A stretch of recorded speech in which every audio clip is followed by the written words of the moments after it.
Muy buenas, soy Marcos Vázquez y hoy tenemos una nueva entrevista en Radio Fines Revolucionarios sobre un tema que nunca habíamos tocado. Hablo con José Luis Carrasco sobre la personalidad y hasta qué punto se puede modificar. José Luis es catedrático de Psiquiatría de la Universidad Complutense de Madrid y presidente de la Sociedad Española para el Estudio de los Trastornos de la Personalidad y es también autor de un libro reciente titulado La personalidad y sus trastornos. Empezamos hablando sobre qué es realmente la personalidad desde un punto de vista psicológico y vemos los grandes rasgos de esta personalidad, que son en realidad un espectro donde cada uno de nosotros se posiciona. Y estos rasgos de personalidad tienen una gran influencia en nuestra vida, tanto en cómo nos sentimos como en lo que logramos, y por eso es importante entender nuestra personalidad, pero entender también que algunos de estos rasgos se pueden modular si impactan negativamente en nuestra vida. Hablamos, por ejemplo, de la sensibilidad emocional, de introversión-extroversión, de la impulsividad, de la búsqueda de sensaciones, de la sensibilidad interpersonal, del narcisismo y en todos los casos veremos qué podemos hacer para regular en lo posible estos rasgos. Decía Aristóteles que conocerse a uno mismo es el principio de toda sabiduría y esta entrevista te ayudará a conocerte un poco mejor.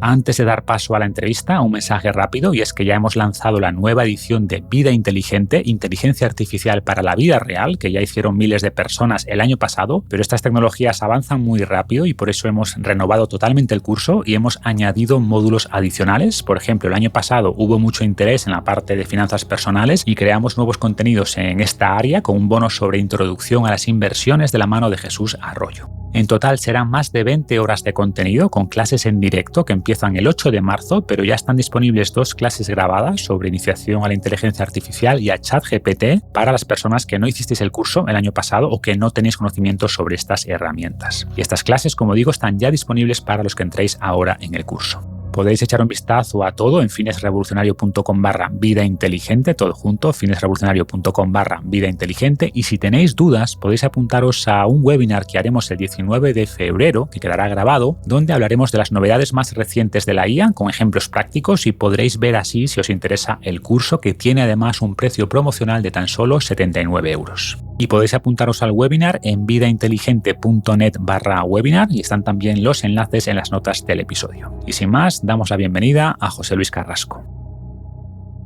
Bienvenido al podcast, José Luis, ¿cómo estás? Hola, ¿qué tal? Muy bien, Marcos. ¿Qué tal? Gracias por invitarme a tu podcast. Es un placer estar aquí. Gracias a ti, encantado de charlar contigo sobre la personalidad, un tema que nunca habíamos abordado directamente en el podcast y que tiene una gran influencia en nuestra vida y también en nuestra salud, ¿no? Sobre todo cuando aparecen trastornos de esta personalidad. Pero para empezar, ¿cómo se define la personalidad y hasta qué punto coincide el uso que le damos coloquialmente con la definición más científica, por así decirlo? Bueno, ha habido bastantes definiciones distintas de la personalidad porque es un concepto que ni siquiera entre los pensadores y científicos queda bastante claro, ¿no? Pero más o menos se refieren las definiciones científicas a una especie de organización o estructura o complejo de fenómenos que forman una especie de estructura que es, digamos, particular y definitoria de cada individuo en cuanto a su forma de ser. Es un organismo muy complejo, en eso sí que estamos de acuerdo todos los científicos y pensadores, y se diferencia del concepto que manejamos en la vida cotidiana, en el lenguaje habitual, en que cuando hablamos de personalidad en el lenguaje habitual, pues nos referimos a un concepto muy simple, muy definitorio, ¿no? Esta persona es de esta manera. Y ya cogimos esa manera y es como el sello único identificatorio de la persona. Y es el concepto habitual o general de la población sobre personalidad tiende mucho a los blancos y a los negros y a polarizar y a etiquetar a las personas. Pero eso no es una crítica porque de hecho necesitamos hacerlo. Solamente podemos conocer bien a una persona y su personalidad cuando la conocemos mucho, cuando la conocemos medianamente o de lejos o de oídas o porque la vemos de vez en cuando. Necesitamos tener una idea. Los humanos necesitamos tener una representación de todo. Y la representación que tenemos de alguien es lo que llamamos personalidad.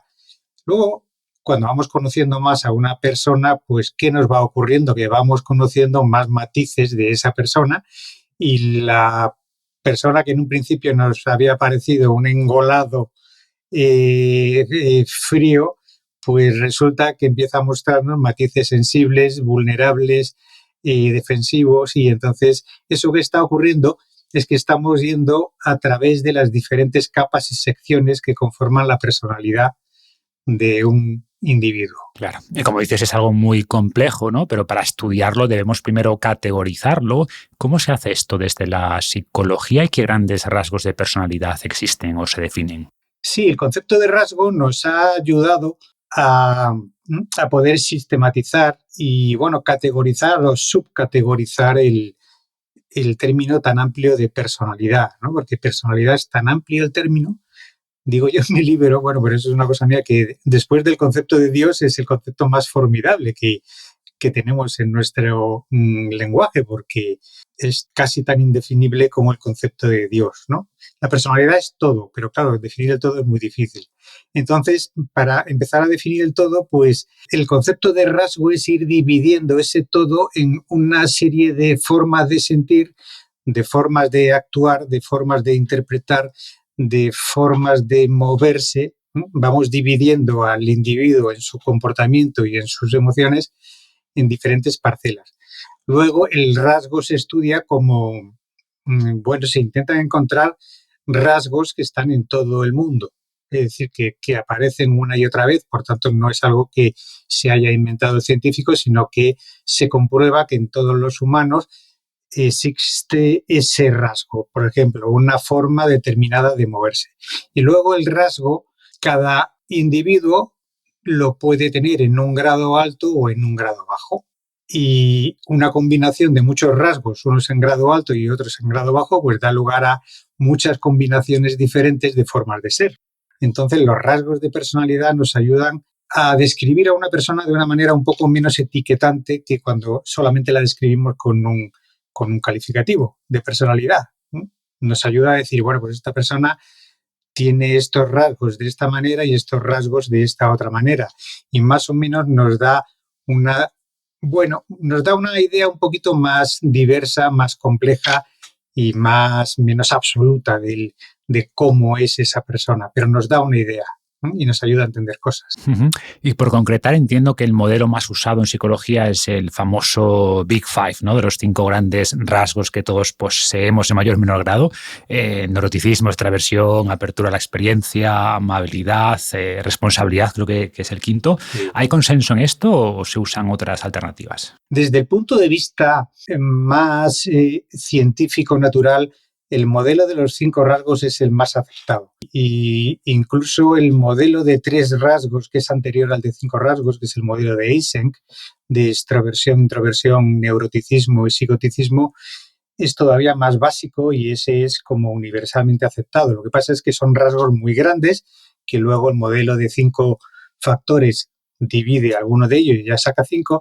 Y luego, bueno, pues aparecen más modelos que van como subdividiendo cada rasgo en rasgos terciarios, rasgos cuaternarios, y según se va haciendo más terciario y cuaternario el rasgo, pues hay menos consenso y menos homogeneidad a la hora de estar todos de acuerdo en que eso que se ha definido como rasgo o rasguito, pues es universal o no. Según vamos hacia el tronco, y el modelo de los 5 factores sería un modelo troncal, pues hay muy poco, por no decir ningún desacuerdo, en que esos son troncos de la personalidad del ser humano. Y es posible que cada tronco, como es tan, digamos, gordo, pues tenga una serie de tronquitos dentro en los que a su vez se puede dividir, ¿no? Una persona con alto neuroticismo, pues a su vez puede tener diferentes subtipos de ese neuroticismo, ¿no?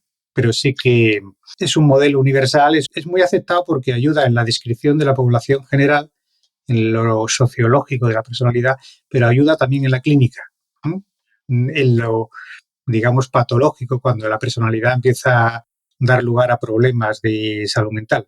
Muy bien, pues hablaremos después de rasgos concretos, pero antes quería preguntarte sobre cómo de modificable es esta personalidad, ¿no? Porque dices en el libro que algunas personas sienten que su personalidad es un guión del que no se pueden apartar.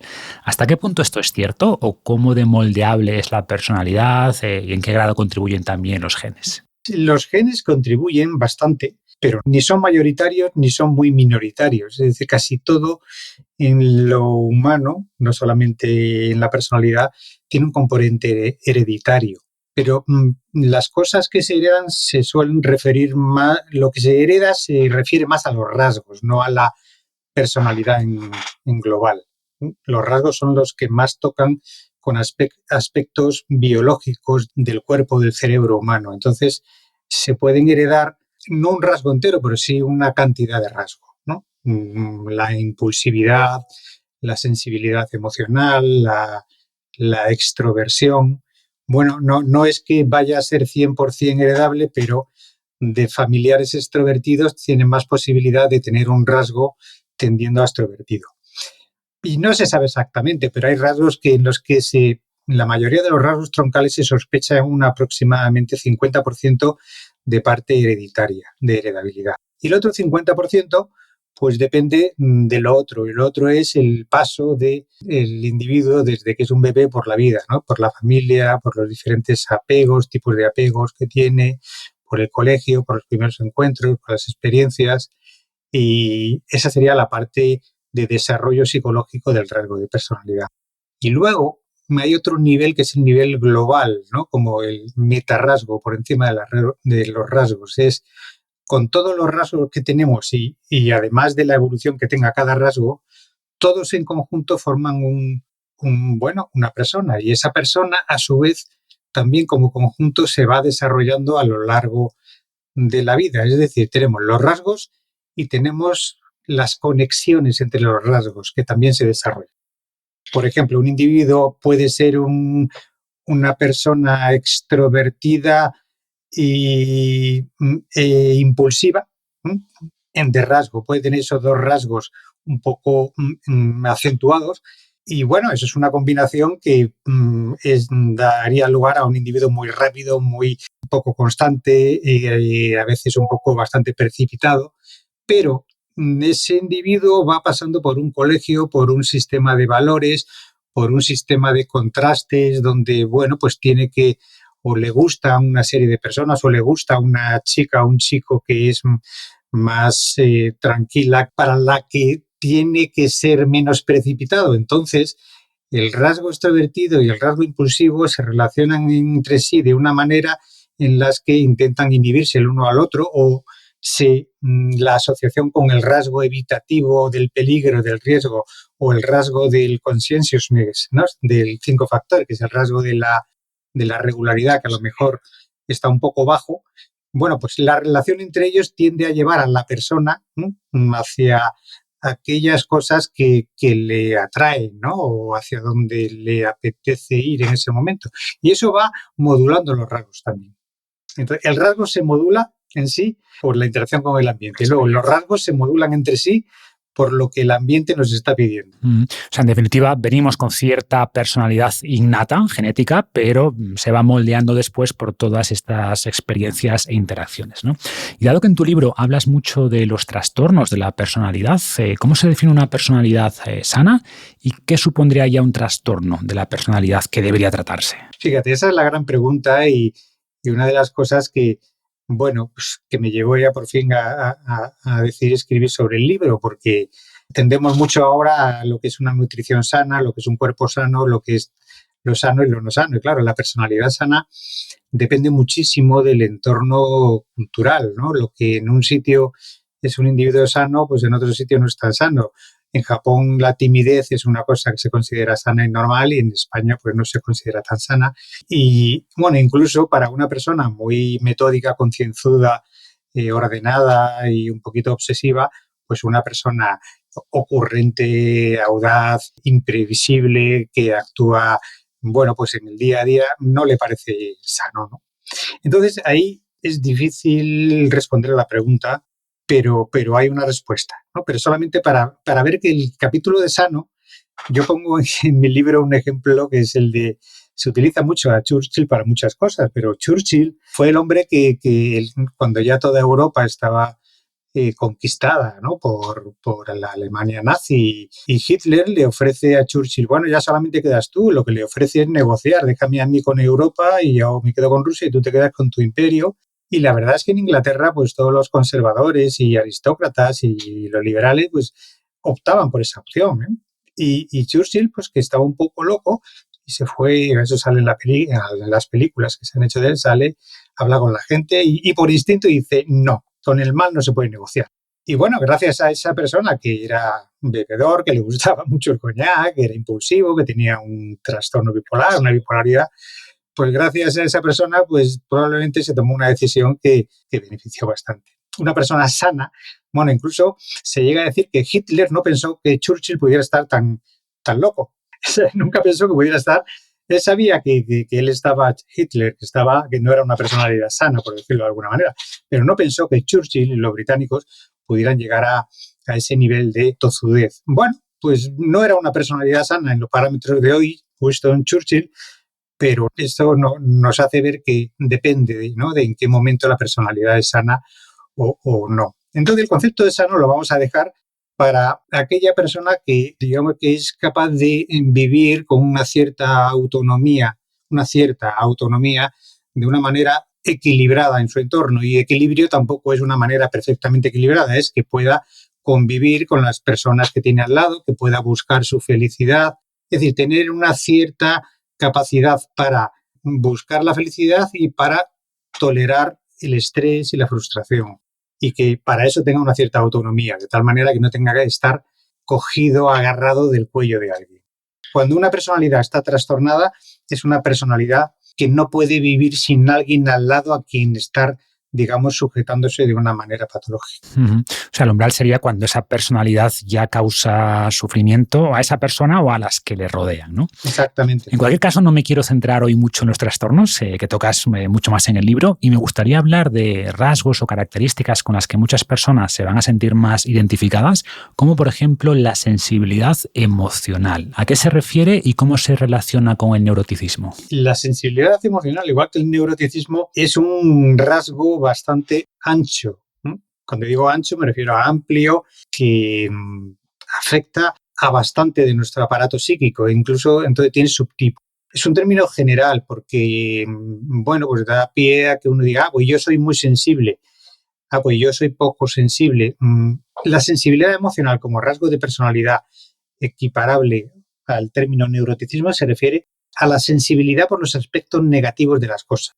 Es algo que tiene que ver con zonas del cerebro inferior, las zonas de la amígdala y del hipocampo, donde se guardan muchos recuerdos negativos, impresiones negativas, ¿no? Entonces, siempre se activa el sistema negativo, es decir, si algo no va a salir bien, si esto no ha quedado del todo bien, si va a pasar algo malo, si estaré quedando bien, si estoy siendo lo suficientemente bueno, si estoy siendo perfecto, si se oye un ruido probablemente ha sido una explosión, si el hijo llega media hora tarde probablemente le ha pasado algo, si mi pareja ha tardado en llamarme probablemente está ocurriendo. Es ese tipo de sensibilidad al peligro, al temor, y ahí se mete también el intentar hacerlo todo bien por mucha sensibilidad a no dar la talla, ¿no? A que algo te salga mal.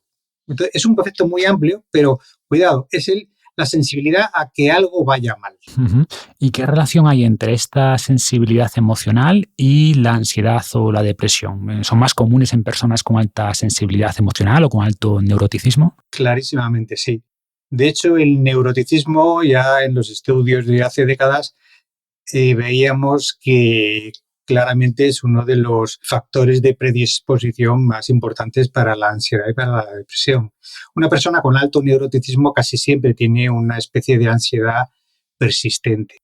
Y si, bueno, a eso se suman otros factores, pues puede llegar a tener un trastorno de ansiedad más importante. Y la ansiedad persistente es predisponente para la depresión. Es decir, la persona con alta sensibilidad emocional, con alto neuroticismo, al final se agota más. La vida se le hace más dura. La vida se le hace más dura porque todo siempre tiene más miedo de que vaya a pasar algo malo y siempre es más perfeccionista porque siempre tiene miedo de no llegar a hacer bien las cosas. Y es un rasgo que cuando uno lo tiene alto hay que trabajarlo en psicoterapia, hay que bajarlo. ¿Y cómo se hace esto? ¿Cómo se puede regular este rasgo? Se puede regular, fíjate, es de los rasgos más tratables de la personalidad y además se puede enfocar desde varias vías. Siempre se ha enfocado desde la vía cognitivo-conductual, ¿no? Porque el neuroticismo en un principio lleva una forma de ver y de interpretar el mundo, las cosas que pasan. Si mi hijo llega media hora tarde, le habrá pasado algo. Si va a ir de viaje, pues lo mismo, le van a ofrecer drogas. Siempre viene el pensamiento negativo. Y hay unas técnicas de reeducación de los estilos de pensamiento, de los estilos cognitivos, que pueden funcionar. Bueno, que de hecho funcionan, ¿no? Y si se hacen con la intensidad y la regularidad suficiente, funcionan y uno puede aprender a pensar y a darse cuenta de que su pensamiento no es la realidad. Y luego también el neuroticismo tiene una cosa que yo no he puesto como rasgo de personalidad, porque no es un rasgo, es una consecuencia de los rasgos, que es el control. La sensación de que todo está bajo mi control o tiene que estar bajo mi control. Entonces, por ahí hay otra vía de entrada en la psicoterapia, que es las terapias orientadas a abandonar el control. El control no es mío. No controlamos la mayor parte de las cosas. Entonces, bueno, pues uno viene de su educación teniendo la sensación de que controla las cosas y en cuanto que no controla algo ya le sale de manera reflejal que algo malo va a ocurrir o de que algo va a ir mal. Entonces, el ir avanzando, ¿no?, a la manera oriental hacia el deja fluir, no tenemos control. Y luego también se puede abordar, esto es más reciente, desde los orígenes del neuroticismo, ¿no? En esa parte no heredable del neuroticismo, pues viene muchas veces de los apegos, de aspectos que han ocurrido en la infancia, a veces algunos microtraumas, y si se entran ahí a esos fondos, se libera energía negativa, dolor reconcentrado y encapsulado, y eso de por sí puede contribuir a reducir el nivel de neuroticismo. Entonces, de los rasgos más tratables con psicoterapia. Incluso la medicación, fíjate, la medicación que no vale mucho, no tenemos medicaciones que afecten mucho a los rasgos, porque en general los rasgos son bastante estables, aunque modificables, pero bastante estables. Para el neuroticismo hay personas que con un poquito de medicación que reduzca un poco cierto nivel de sensibilidad en la parte biológica les puede ayudar bastante. Es importante saberlo. Y algunos de los consejos que has dado coinciden con muchas enseñanzas estoicas, ¿no? Así que está todo muy conectado. También es verdad que lo del neuroticismo suena mal, pero es un rasgo de la personalidad, es un espectro, por tanto, y cierto grado de neuroticismo tampoco es malo, ¿no? De hecho, la ausencia de neuroticismo es una de las características de los psicópatas, ¿no? No, exactamente. Todos los humanos tenemos neuroticismo. Entonces, los, digamos, normales nos definiríamos como más o menos neuróticos, ¿no? Pero si uno no tiene neuroticismo, al final acaba siendo un psicópata, ¿no? Porque si uno no tiene miedo, deja de ser humano. Y si no tenemos miedo a algo no superior, a lo que sea, ¿no? Como miedo, ese miedo indefinido, ni miedo tampoco al Estado, ni al colectivo, ni al castigo. Entonces, eso es lo que caracteriza a la personalidad psicopática, ¿no? La falta de neuroticismo. El siguiente gran rasgo sería el de extroversión-introversión, que también se usa mucho coloquialmente, pero ¿a qué se refiere realmente? Ese es el rasgo más mecánico que tenemos. Eso es como si hubiéramos nacido como un coche que se acelera muy rápidamente y que es así, o como un coche que tiende, bueno, a ir más despacio más poco a poco. Y uno dice, ¿y qué es mejor? Bueno, pues depende, ¿no? Ninguna de las dos cosas son malas. Si es para hacer carreras de Fórmula 1, mejor ser más rápido. Si es para pensar, escribir libros o dedicarte a las matemáticas, mejor más lento. O sea que ninguno de los dos es malo. Y es importante saber eso, que no es bueno ser extrovertido y malo ser introvertido. Y eso ha dado lugar y sigue dando lugar a muchos problemas en el desarrollo psicológico y a veces a trastornos de la personalidad por el sentimiento de inferioridad que se le puede transmitir a un chico que es más introvertido, porque los extrovertidos, bueno, pues en un primer momento a lo mejor parece que ligan más o hacen más amigos, ¿no? Lo que pasa en los colegios. Pero es importante saber que el que es extrovertido y el que es introvertido y eso es muy mecánico, eso sí que es muy difícil de cambiar. Lo que sí que es modificable. Una persona muy introvertida con el tiempo y queriendo tener amigos, pues va modificándose un poco y va mejorando, reduciendo el grado de introversión y yéndose un poquito más hacia la extroversión. En situaciones sociales puede ser más extrovertido y luego en situaciones más amigables puede ser más introvertido, con gente de confianza. Y lo mismo le pasa al extrovertido, también tiene que aprender a callarse, a no hablar demasiado, a no meter mucho la pata. Es decir, se puede mitigar, uno tiene que aceptar, oye, yo soy un coche de gasoil y entonces, bueno, pues yo soy un coche que va muy rápido. Tiene que conocerse, pero saber que debe y que además puede modularse en los momentos en los que tiene que modularse. Pero en estos rasgos, ya digo, el que es introvertido no va a ser nunca un hablador que esté hablando con todo el mundo y parando a la gente por la calle. Y el que es extrovertido le va a costar mucho pues, estar callado en una reunión. Pero bueno, son formas de ser. Sí, se trata entonces de entender cuál es tu configuración natural, por así decirlo, o esos impulsos innatos, pero sí se puede regular el comportamiento o cómo se manifiesta esa. No podemos cambiar, además, no debemos querer cambiarlo, porque hay muchas cosas que nos vienen ya dadas y un mecanismo fundamental para poder aspirar a ser algo feliz es la aceptación de cosas que son nuestras, que es de nuestra altura, hasta que se descubra lo contrario, pues bueno, pues de nuestras formas. Y si uno es introvertido o es extrovertido, pues es así. Y no es bueno querer ser de otra manera. Lo que hay es que sacarle partido para buscar la felicidad a tu rasgo. Por ejemplo, una persona extrovertida pues es magnífica para las cenas sociales estas, donde tal, porque habla de cualquier cosa pues con quien esté al lado. Una persona introvertida, pues para esas cosas no le sale tan fácilmente, pero como una persona introvertida le toques el punto que le gusta mucho y de lo que habla mucho, puede ser una maravilla en una cena de estas, porque como no habla de todas las cosas, pero habla de ciertas cosas y eso, para eso hay que aceptar que uno es como es y se modifica cuando tiene que modificarse. Si tienes que hablar de cosas irrelevantes porque te ha tocado una reunión de empresa, pues haces un esfuerzo y bueno, pues lo justo, ¿no? Para salir adelante. Exacto. Bueno, siguiente característica, búsqueda de sensaciones. ¿A qué se refiere y qué sustrato neurológico tiene? Sí, tiene un sustrato, fíjate, la búsqueda de sensaciones estaba en principio en el modelo de 5 factores también y en el de Eysen estaba incluida dentro del tronco común de la extroversión, ¿no? Del ir hacia afuera. Luego, bueno, pues estudiando y estudiando se ve que el ir hacia afuera no siempre va acompañado de la búsqueda de sensaciones y que algunos buscadores de sensaciones tampoco son tan habladores y tan hipersociables.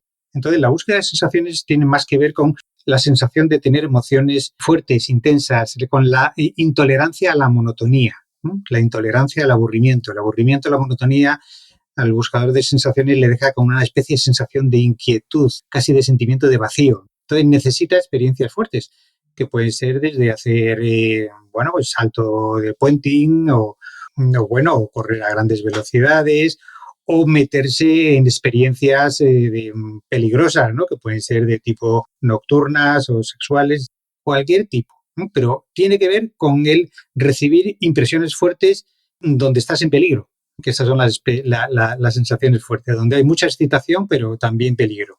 Y tiene que ver mucho con el sistema dopaminérgico de la dopamina. Es muy estimulante, estimula mucho la dopamina y es como una droga. La sensación es como una droga.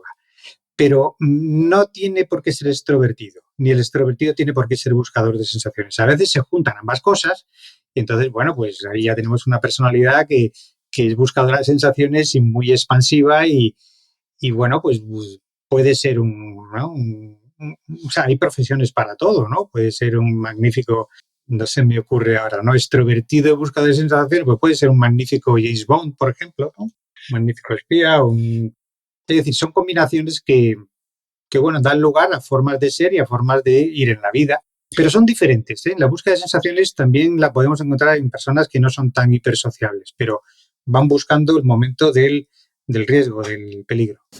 O hay, por ejemplo, estudios que indican que las personas con más propensión a emigrar tienen variantes concretas en los receptores de dopamina, ¿no? Que les harían más propensos a buscar esas nuevas experiencias como irse a otro país y que esta variante pues abunda en países como Estados Unidos que han recibido mucha inmigración de todas partes, ¿no? Que es curioso. Sin duda ninguna, eso es una de las expresiones sociológicas de la personalidad y de los rasgos. Y claramente, ahí ha habido inmigrantes que se han ido por miseria inevitable, pero muchos de ellos han tenido que dar el paso. Y ese paso es, yo aquí ya no puedo más, me aburro, soy monótono, yo quiero ir a más, yo no quiero lo convencional. Eso que a veces se llama ambición, ambición pues cuando aparece el dinero, es otras sensaciones. Sí, sí.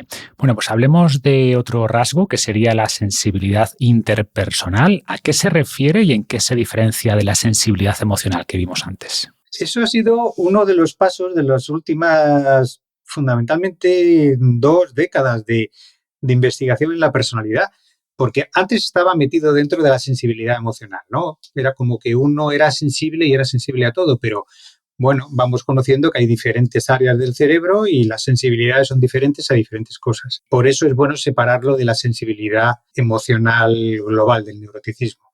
La sensibilidad interpersonal es una hipersensibilidad al juicio, a la mirada del otro. Es específicamente a ello, a cómo me va a ver el otro, cómo me va a ver y sobre todo cómo me va a ver de mal, como que me va a ver mal, como que voy a hacer el ridículo, voy a quedar mal. Es decir, no tiene uno por qué ser hipersensible en otras cosas, tener un alto neuroticismo en otras cosas. Incluso puede ser una persona que, bueno, pues que le gusta el riesgo y que no tiene una evitación del peligro ni del riesgo, pero en el tema interpersonal sí es muy sensible a la mirada de los demás. ¿Por qué? Porque la base de este rasgo está más que en la sensibilidad al peligro, está en la imagen, en la autoestima, en daños que tienen que ver con la autoestima.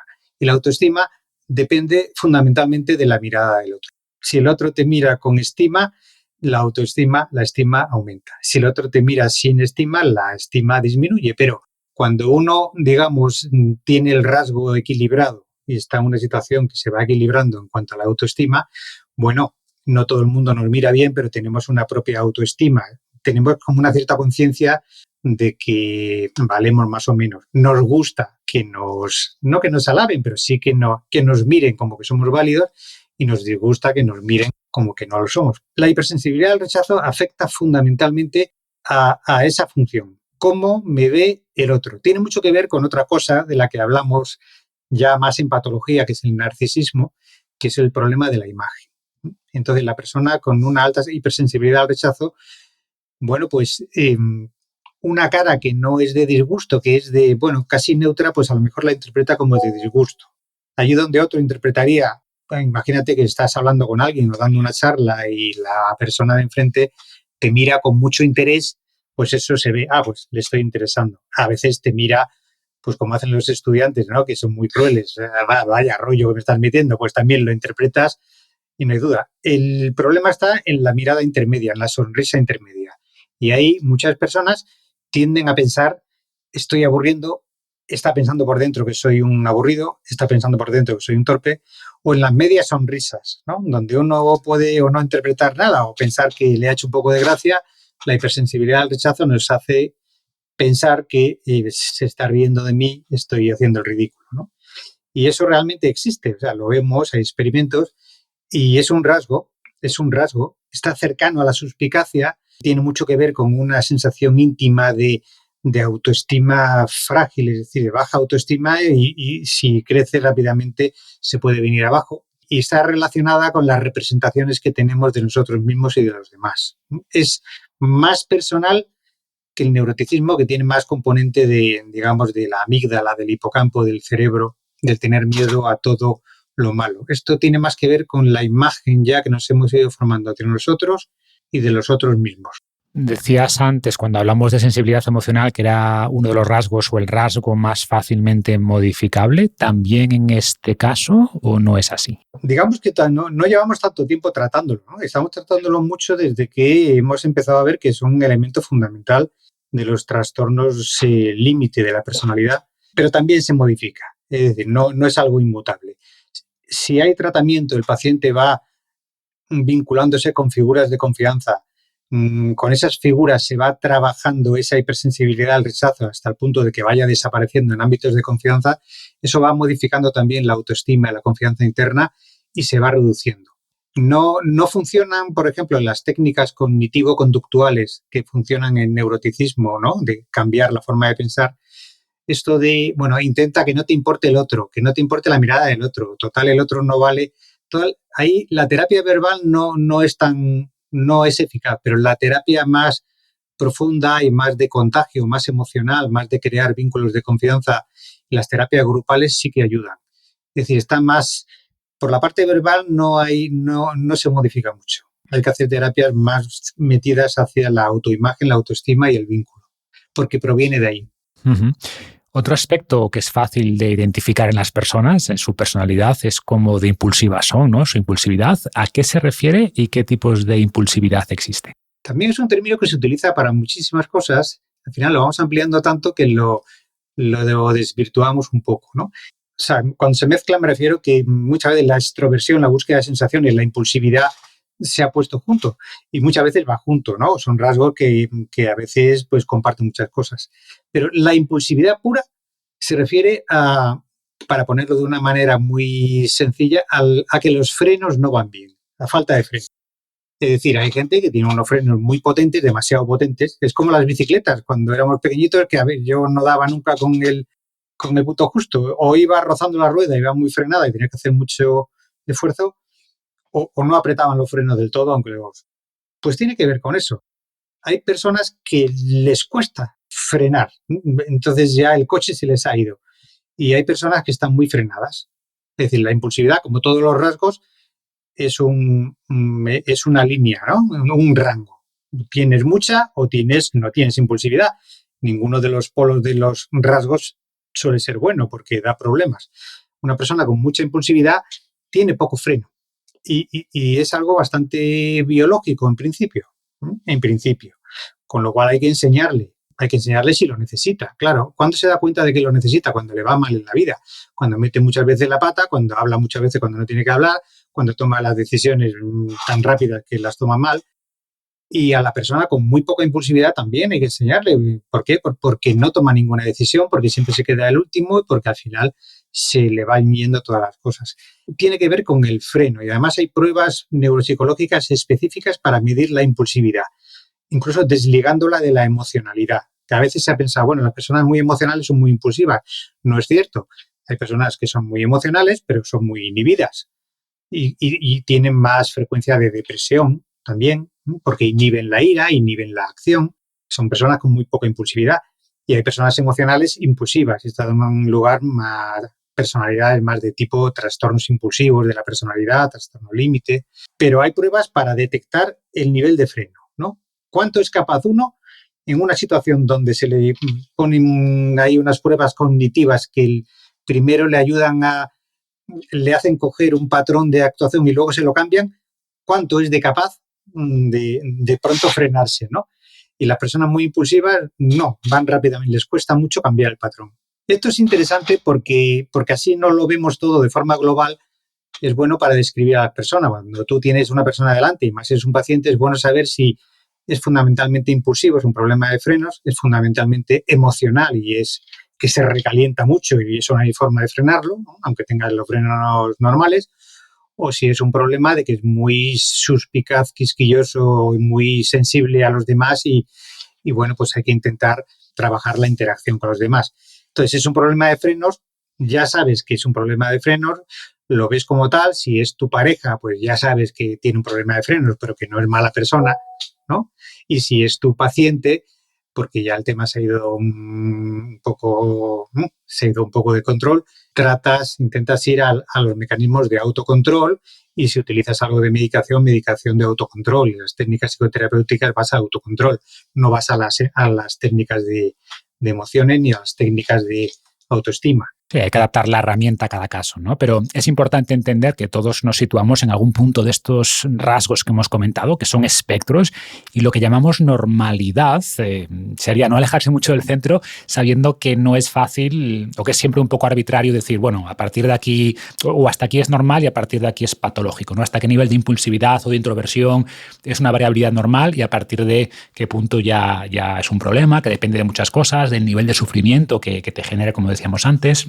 Y en cualquier caso, como dije al principio, no quería que los trastornos fueran el foco de esta charla, pero para terminar quería tocar solamente la personalidad narcisista, porque se usa mucho también en el lenguaje común y quizás con poco rigor. ¿Cómo es realmente un narcisista patológico y hasta qué punto se puede curar, entre comillas? Sí, es un tema muy interesante, se ha puesto muy de moda en los últimos tiempos.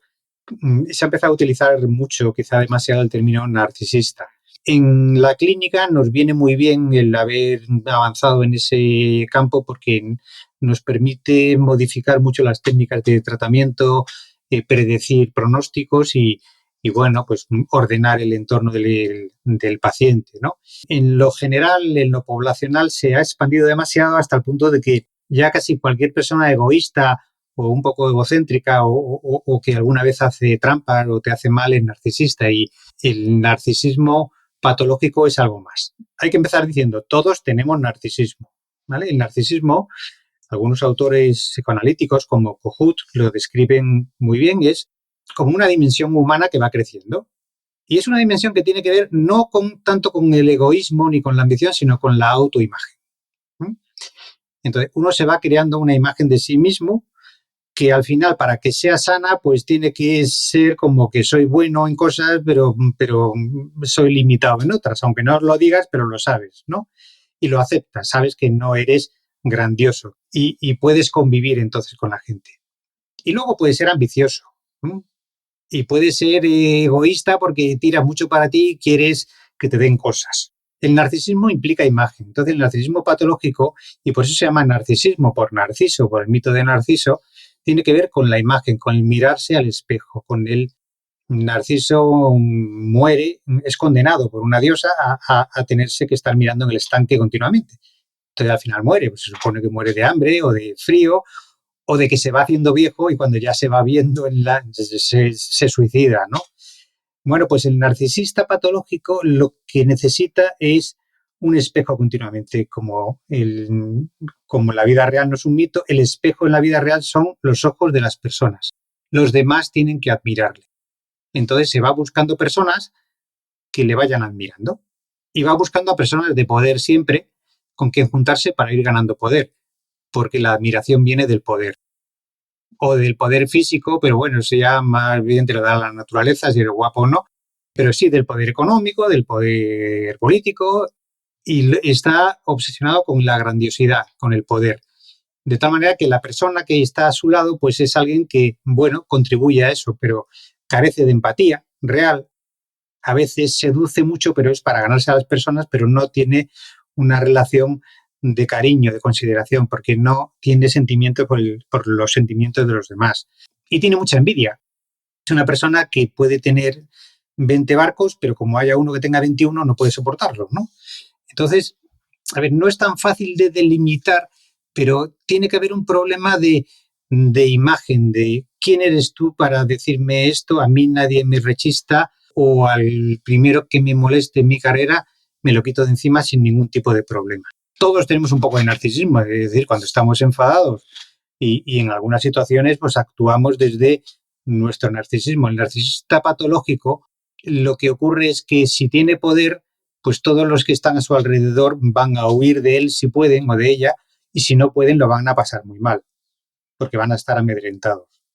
Y cuando no tiene poder, pues entonces tiraniza pues, a la familia, entonces ya entra en lo que se llama el narcisismo enfermo, donde no tiene poder, pero culpa a todo el mundo de que alguien le ha quitado el poder. Y es modificable porque, claro, en los casos anteriores seguramente te des cuenta de que eso te está afectando, ¿no? Pero quizá un narcisista no lo ve o piensa que el problema está en los demás. Siempre la piensa. El narcisismo tiene muy, muy bajo neuroticismo. Mira, un ejemplo bueno de narcisista. Una persona puede ser muy trabajadora y ambiciosa porque le gusta ser bueno y quiere crecer y trabaja mucho e intenta hacer bien las cosas y al final pues le dan medallas, ¿no? Y bueno, pues se siente orgulloso de las medallas, pero en realidad lo que le hace sentirse bien no son las medallas, es todo el proceso, aunque las medallas vienen bien. El narcisista sería capaz de comprar las medallas, aunque fueran falsas, ¿no? Y mentir.